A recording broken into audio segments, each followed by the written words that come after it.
গত রামনবমী উপলক্ষে আপনাদেরকে দেখানো হয়েছিল রামলালা বাউরিয়া।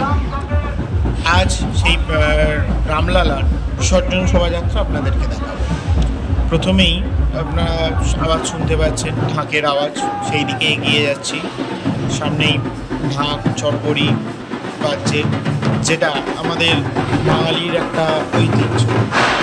সব কিছুকে উপেক্ষা করা যাবে বক্স, বিভিন্ন রকম ঢাকের সাউন্ডকে, বক্সের যে আর্টিফিশিয়াল যে ঢাক, তার থেকে এই ঢাকের আওয়াজ, এটা মাধুর্যটাই আলাদা।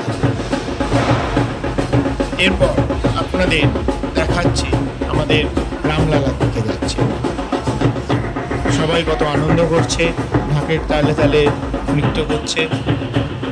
চলুন এবার এগিয়ে যাই রামলালার দিকে।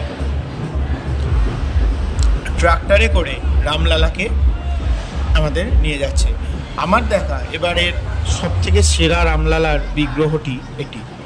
আমাদের বাউরিয়ার সবথেকে সেরা শিল্পী গোবিন্দপাল মহাশয়ের তৈরি এই রামলালা।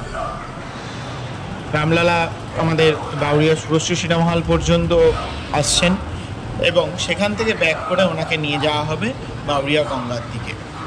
আপনারা দেখতেই পাচ্ছেন, ছোট ছোট বাচ্চারাও প্রভু শ্রীরামের সঙ্গে যাচ্ছেন। তার এই নগর ভ্রমণের আপনারা দেখছেন প্রভু শ্রীরাম, এবং এইখানে বক্সের সঙ্গে বহু মানুষের ঢল নেমেছে এই শোভাযাত্রায়। সকলেই প্রভু শ্রীরামকে নগর ভ্রমণ করিয়ে গঙ্গা বক্ষের দিকে নিয়ে যাচ্ছে। জয় শ্রীরাম।